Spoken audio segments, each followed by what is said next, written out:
que nos traz esta noite é um tema delicado. É um tema delicado, como diz a Isabel de França, né? Caridade para com os criminosos. Exatamente, nós atravessamos uma época de profunda conturbação social. Nós temos países que autorizam a pena de morte para se livrar do criminoso. O conhecimento espírita sabe que ninguém morre e pela morte do corpo ninguém se cura. O criminoso não deixará de ser criminoso, tanto quanto qualquer um de nós não se santifica com a morte do nosso corpo. Tudo é processo, tudo é evolução gradual, lenta, com muito esforço, muita dedicação. Então o tema de hoje vai ter algumas reflexões que elas vão ser preocupantes para nós que estamos ainda em busca do bem maior em nós mesmos. Porque a gente não pode desejar na sociedade um bem que ainda não exista em nós. É óbvio que nós podemos almejar, sonhar com uma sociedade mais justa, mais equilibrada, mais amorosa. Mas enquanto nós não nos tornarmos estas pessoas mais equilibradas e mais amorosas, essas ideias não passarão na nossa mente. Que sejamos nós o exemplo, que sejamos nós a vivência do bem, para que a própria sociedade possa olhar o trabalho realizado em nós mesmos e de alguma forma se identificar. É como uma gota, uma pedrinha no meio da lagoa. Um dia estas ondas formadas atingirão todas as bordas.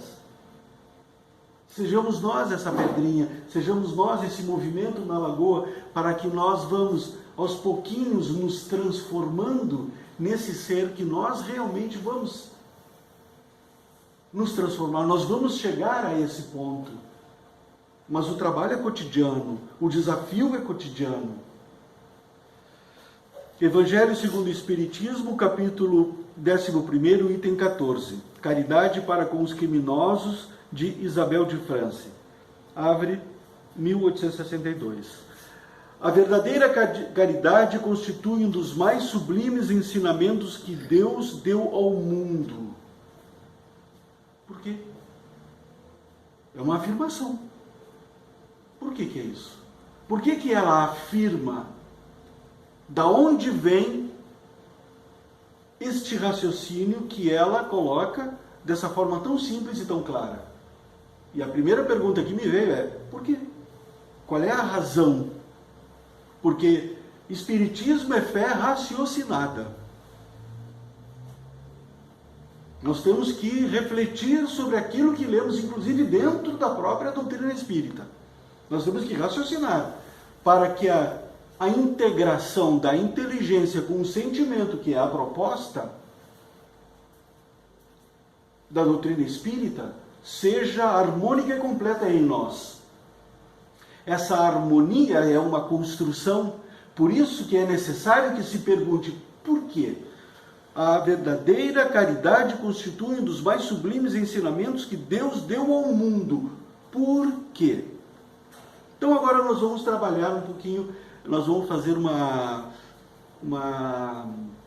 engenharia reversa, né? Nós vamos voltar um pouquinho. Nós estamos aqui sentados em cadeiras de plástico. Esse plástico, não sou químico nem nada, mas eu suponho que ele seja um derivado do petróleo, né? Eu espero que seja, tá? Não tá. Dessas aqui são, pronto. Derivados do petróleo. O petróleo é extraído depois de milhares de anos em que ele passou no subsolo da Terra, macerando, os elementos orgânicos foram se transformando e chegaram aí ao ponto de se tornar o petróleo, né, que é matéria-prima para muitas situações da nossa vida. Muitos equipamentos, muitas atividades. É uma alavanca para o progresso material da humanidade, o petróleo. Mas o petróleo, ele vem da onde? Porque o petróleo em si, ele não se cria sozinho. Ele vem porque houve uma transformação profunda na intimidade da Terra. Mas a Terra vem da onde? Há 4 bilhões e meio de anos se juntou o Cristo, que aqui na encarnação se chamou Jesus. 4 bilhões de anos. Não foi ontem de manhã. Ele se reuniu com outros Cristos e, segundo reza a tradição, foi extraído uma parte do Sol. Olha a engenharia astronômica que deve ter sido feita nessa época, né? É extraída uma parte do Sol e ela vai se transformando, vai esfriando e vai, segundo a atuação dos Cristos que compuseram junto com o nosso Jesus Cristo, a grande pleiade amorosa que deu a forma final ao planeta que nós estamos passando, né, as nossas dificuldades, os nossos aprendizados, a nossa evolução. Só que tem um detalhe. Estes Cristos, que já eram Cristos há 4 bilhões e meio de anos, nasceram simples e ignorantes como todos nós. Estamos viajando, estamos voltando no tempo. Eles foram criados por quem? Alguma vez, agora vem para concluir o pensamento inicial desta frase maravilhosa, para concluir, em algum momento Deus que criou tudo apresentou a conta? Ele apresentou, olha meus filhos, a parcelinha mensal de vocês é essa aqui, ó.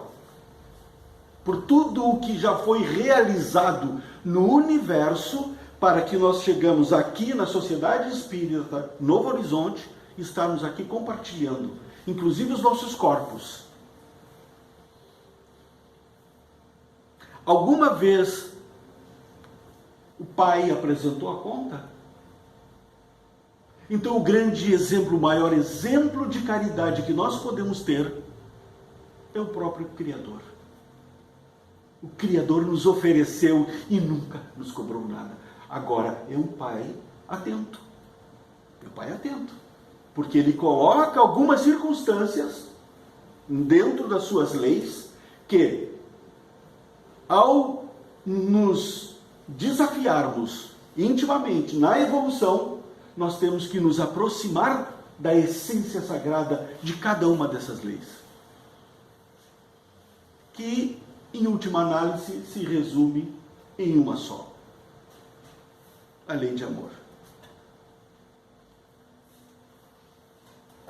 Então o Pai, na sua bondade extrema, na sua caridade extrema, nos oferece a possibilidade da evolução infindável. A evolução permanente. Ele nos cria para sermos luzes, Cristos. Esta é a realidade mais sagrada e mais profunda que nós carregamos em nós. Nós somos esta essência. Nós somos fruto, resultado dessa caridade infinita que é o Pai por nós. Completa fraternidade deve existir entre os verdadeiros seguidores da sua doutrina. Deveis amar os desgraçados, os criminosos, como criaturas que são de Deus. as quais o perdão e a misericórdia serão concedidos se arrependerem, como também a vós, pelas faltas que cometeis contra a sua lei. Então, o criminoso de hoje vai ser o espírita de amanhã. Vocês deram conta de onde eu quero chegar? O espírita de hoje já cometeu alguns desvios. Eu não vou usar aquela palavra para nós, mas já cometeu alguns desvios do passado. E frente àqueles desvios do passado, o que nós esperamos? O perdão das ofensas, o perdão dos pecados, a nossa remissão, a oportunidade cotidiana, a oportunidade reencarnatória para seguir aprimorando o nosso ser, em busca dessa luz sagrada que nós só vamos encontrar em nós, nesse processo íntimo, maravilhoso da busca do ser sagrado que somos. Considerais que sois mais repreensíveis, mais culpados. Eu sublinhei a palavra culpado porque, dentro da doutrina, uma das coisas que mais me chamou a atenção foi quando eu li, numa obra do Pentateuco, onde a culpa se transforma em responsabilidade. Na culpa que nós carregamos de um passado tumultuoso, que nós estivemos nos confrontando com ideologias que dominaram uma época, criando e impondo em nós uma culpa, até de um pecado original. Hoje,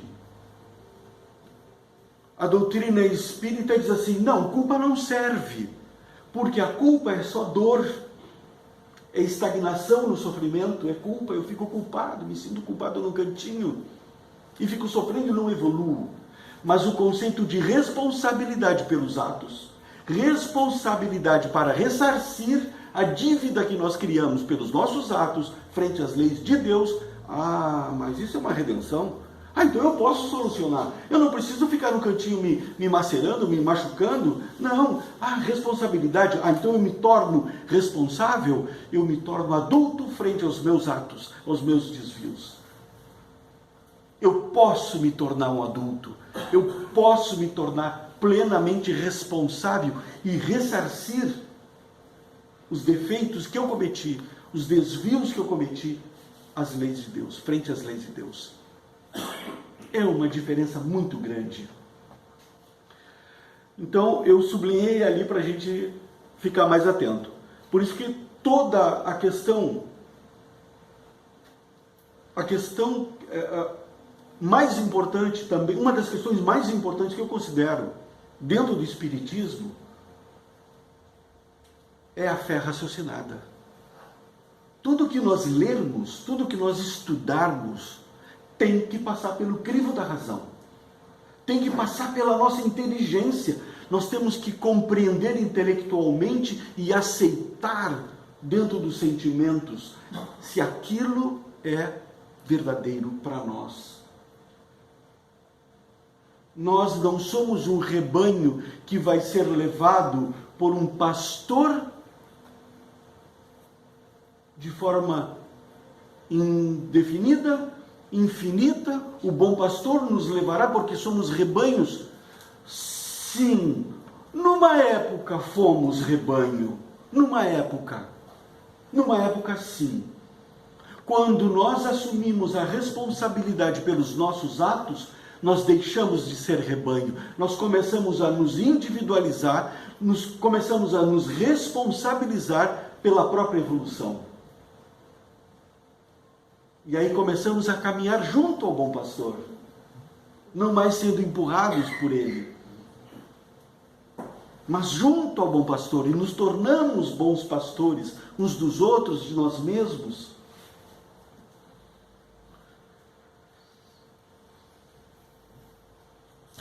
A quem negares perdão e comiseração, pois as mais das vezes eles não conhecem Deus como o conheceis, e muito menos lhe será pedido do que a vós. Não julgueis, não julgueis absolutamente, meus caros amigos, porquanto o juízo que proferirdes, ainda mais severamente vos será aplicado. E precisais de indulgência para os pecados em que sem cessar incorreis. Então, julgar o criminoso. E criminoso não é só aquele que cometeu o crime que saiu na TV, que a gente viu na rede social, o fulano ou a fulana que fez isso ou aquilo. Não é só esse criminoso. São os pequenos desvios que nós temos dentro de nós, que frente às leis de Deus, são afrontas, leves ou maiores, são afrontas. Somos nós que temos que olhar para dentro de nós. Ignorais que há muitas ações que são crimes aos olhos de Deus de pureza e que o mundo nem sequer como faltas leves considera. A verdadeira caridade não consiste apenas na esmola que dais, nem mesmo nas palavras de consolações que lhe aditeis. Não é apenas isso o que Deus exige de vós. A caridade sublime que Jesus ensinou também consiste na benevolência, de que useis sempre e em todas as coisas para com o vosso próximo. Benevolência para com o vosso próximo. E aí a gente vai no Livro dos Espíritos. Questão 886. Pergunta Kardec. Qual o verdadeiro sentido da palavra caridade, como a entendia Jesus? E aí é um Cristo falando para nós. Essa é a beleza. É um Cristo falando para nós. Como entendia Jesus a questão da caridade? Benevolência para com todos. Benevolência para com todos. Todos inclui a gente mesmo. Tá? Benevolência pelos nossos erros. Benevolência para os erros alheios. Indulgência para as imperfeições dos outros. A indulgência é não julgar. Indulgência é não condenar. Isso é indulgência. É saber que o outro cometeu um erro e se perguntar: o que ele pode aprender com esse erro? Qual a razão deste ser estar cometendo estes erros? E perdão das ofensas. A questão do perdão das ofensas, ela é muito delicada, é muito séria, porque quando a gente recebe uma afronta, dependendo do estágio em que nos encontramos, eu pelo menos não perdoo na hora. Ainda não estou com esse cacife todo. Não estou mesmo. Não perdoo na hora. Vou macerando, e um dia, né, eu posso olhar para o fato e para a pessoa sem nenhum tipo de dor. Eu vou lembrar do fato, mas já não tenho a dor, já não tenho o julgamento. Então, aí está presente o perdão. O perdão. A reharmonização da vida depois de um fato doloroso que envolveu 2, 3, 10, uma comunidade de pessoas. A harmonização é o perdão.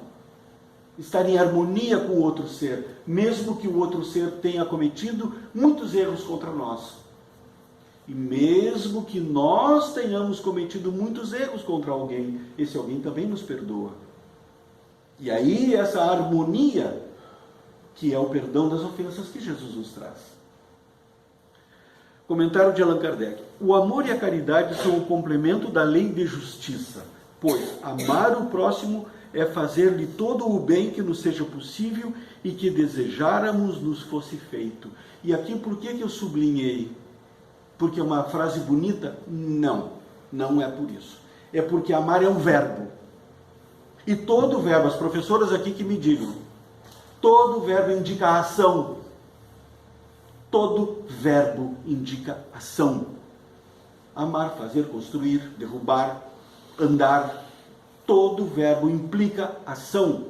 Então, amar no conceito de Jesus, amai-vos uns aos outros como irmãos, não é simplesmente um sentimento que eu fico lá dentro de casa amando. Não.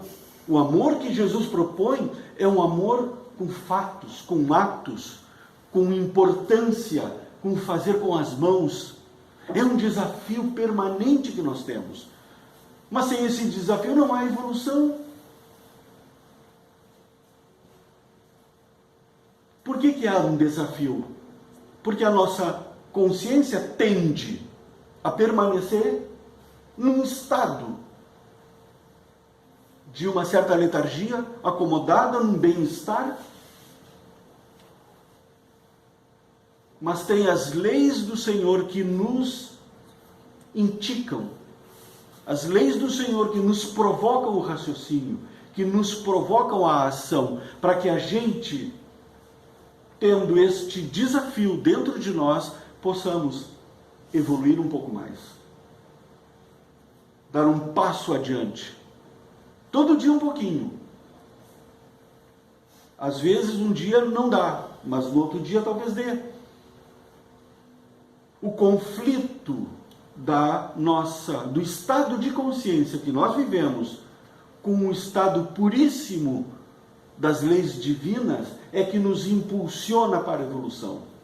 É esse conflito, esse desacomodo interno, que muitas vezes a gente está em casa e está desacomodado. Tu está em casa, está na tua cama, está no teu lar, está cercado dos teus amores, mas tu está desacomodado. Tem alguma coisa que está te incomodando. Muitas vezes é o conflito da consciência que parou porque gostou do estado em que se encontra e é desafiada permanentemente a melhorar e a evoluir pelas leis de Deus que permanentemente atuam na intimidade do ser.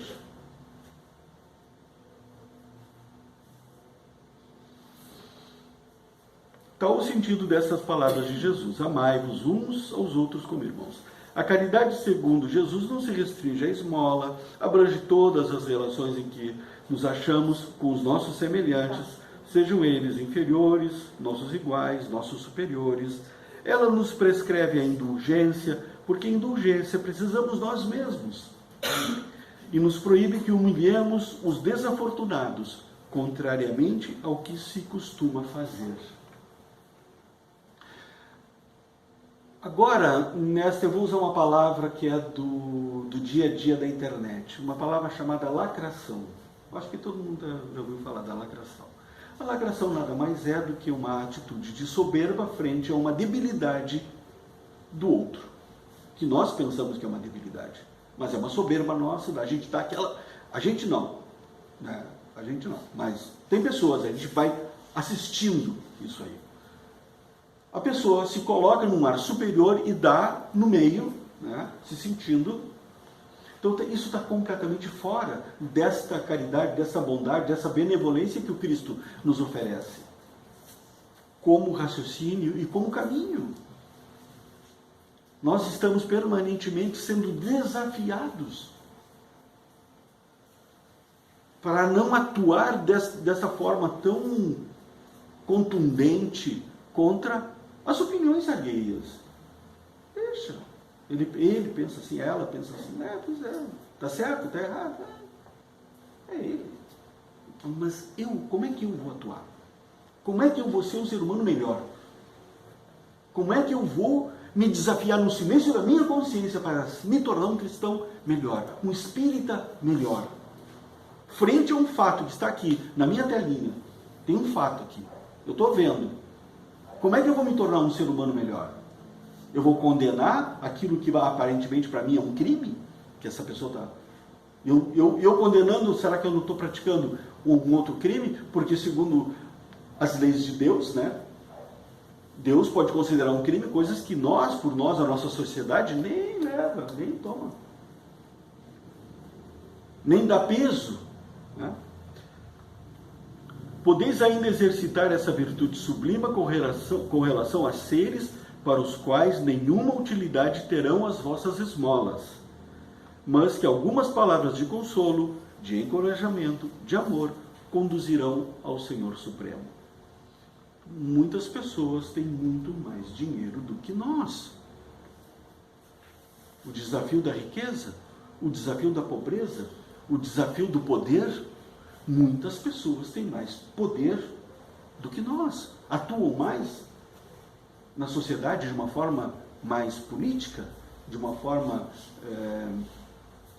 mais empresarial, mas essas pessoas têm as mesmas dores humanas que nós temos. Então, oferecer dinheiro para essas pessoas, oferecer uma esmola para essas pessoas, acho que não tem cabimento, né? Então, o que está sendo recomendado aqui? Que ofereçamos a nossa compreensão, o nosso carinho, o nosso amor, uma palavra de conforto, porque, no fundo, as pessoas, indiferente ao estado social em que se encontram, todos nós necessitamos de carinho, de compreensão, de amor, de compaixão.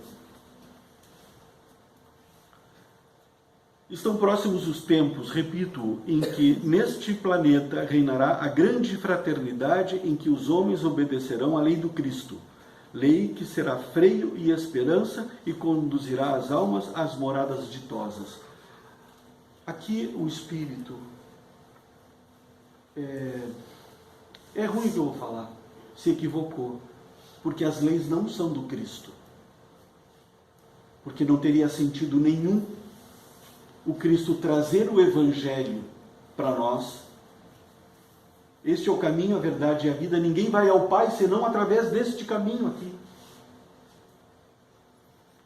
Então o Cristo não fez as leis, ele é resultado dessas leis.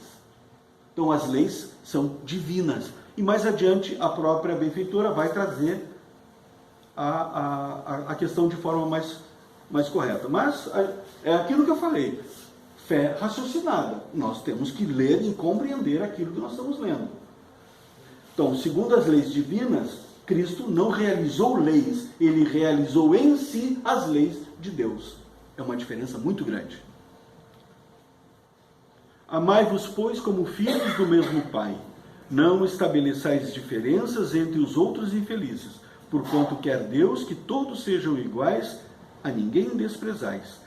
Permite Deus que entre vós se achem grandes criminosos, para que vos sirvam de ensinamento.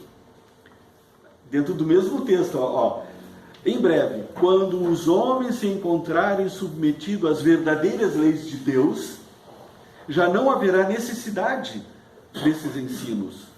Todos os espíritos impuros e revoltados serão relegados para mundos inferiores, de acordo com as suas inclinações. Isso é uma condenação de Deus? Os espíritos serem relegados? Está evoluindo. O povo da Terra está evoluindo. Os espíritos que encarnam, desencarnam, reencarnam, encarnam, desencarnam e evoluem sempre, e tal é a lei, está escrito no túmulo de Kardec, evoluir sempre, tal é a lei. Morrer, renascer, evoluir, voltar a morrer, viver, morrer, renascer, voltar a evoluir, tal é a lei. Tornar sempre as necessidades terrenas da nossa evolução, para a nossa evolução. Então nós estamos aqui submetidos a uma lei maior. Ou a gente compreende, aceita e se adequa a essas leis, o máximo que pode dentro de uma encarnação, ou então nós vamos entrar permanentemente em conflitos. Todos os espíritos impuros e revoltados, eles não são relegados por condenação, simplesmente porque a Terra vai evoluir, os mundos irão evoluir, e aqueles que se mantiverem procrastinando no crime, no mal, se deleitando no poder e avassalando as outras pessoas, eles serão retirados naturalmente e vão seguir a sua evolução em outros planetas, em outros orbes.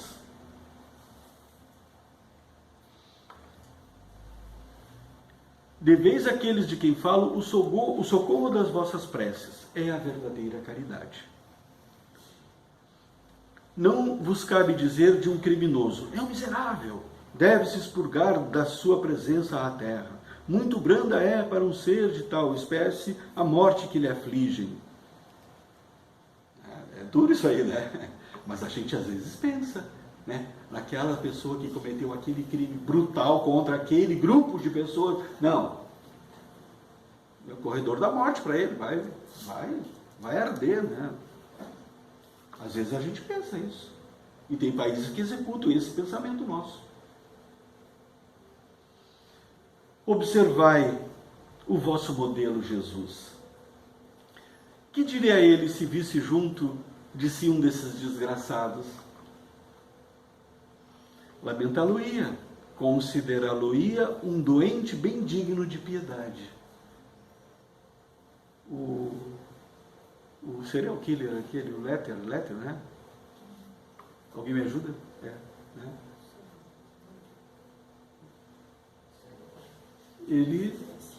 A gente pode olhar aquele ser, né? É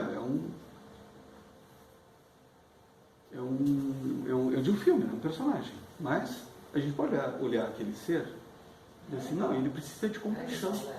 Como? Hannibal, isso. É o do filme Hannibal. Isso, exatamente, obrigado.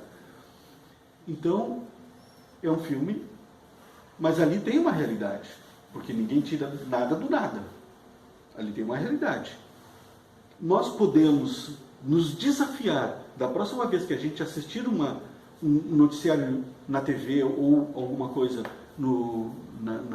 nas redes sociais, e olhar para essa pessoa que está conturbada, perturbada, e dizer assim, e pensar, devemos ter compaixão por ele, porque essa pessoa ainda vai passar por tremendas necessidades, profundas dores, para que desperte em si o verdadeiro sentido do amor que a lei divina nos oferece.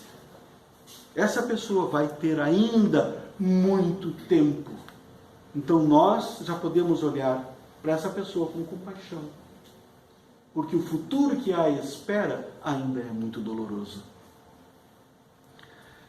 Em realidade, não podeis fazer o mesmo. Não dá para estender a mão para essa pessoa trazer para dentro de casa. Não dá, porque nós temos família, nós temos, né, as situações, mas a gente pode orar por ele, que é o que está recomendando aqui a Isabel de França. Pode ele ser tocado de arrependimento se orardes por ele, se orardes com fé. É tanto o vosso próximo como o melhor dos homens. Se Jesus não tivesse passado pelas encarnações necessárias, hoje ele não poderia ser um líder espiritual para nós, um modelo e guia. Se Jesus não tivesse passado pelas dores das encarnações, se o Cristo, que aqui foi Jesus, não tivesse passado, hoje ele não poderia ser um exemplo. Ele seria o que? Um privilegiado? Jesus teria chegado, Cristo aqui para nós, bancando o bonzinho? Não, o Cristo é uma realidade que nós vamos chegar. Isto é a beleza do mundo que nos aguarda. Sois deuses, disse Jesus. O que faço, vós fareis tão bem e melhor. Então a gente tem que se preparar para que o Cristo que está adormecido em nós, ele aflore, ele consiga aflorar. Mas nós temos que nos esforçar, nós temos que nos permitir para que ele aflore. É tanto o vosso próximo como o melhor dos homens. Sua alma transviada e revoltada foi criada como a vossa, para se aperfeiçoar. Ajudai-o, pois, a sair do lameiro e orai por ele. Para concluir, então, o criminoso que fomos necessita de oração. O criminoso que nós assistimos necessita de oração. O nosso olhar não pode ser um olhar de julgador. A sociedade já tem as suas leis. O Senhor nosso Pai já fez as suas leis. E todo o mal será submetido a essas leis. Mas que sejamos nós, as pessoas do olhar compassivo, do olhar amoroso, não conivente, não aceitar o mal, mas aceitar que exista o mal em outras pessoas, como ele existe ainda numa parcela em nós. E para que essa parcela seja abençoada, nós também temos que ter essa compaixão por nós mesmos, pelos nossos erros, pelas nossas dificuldades. Para essa noite era isso, eu agradeço a atenção e sempre é uma alegria, sempre é haver trabalhado aqui nesta sociedade, me traz um carinho tão grande, tão especial estar aqui. A Carla também. Quando a gente vem para cá, a gente vem com uma felicidade diferente. Sei que pode haver uma felicidade diferente, mas a gente vem com uma felicidade diferente. A gente vai reencontrar almas amigas, almas irmãs. Obrigado pelo convite.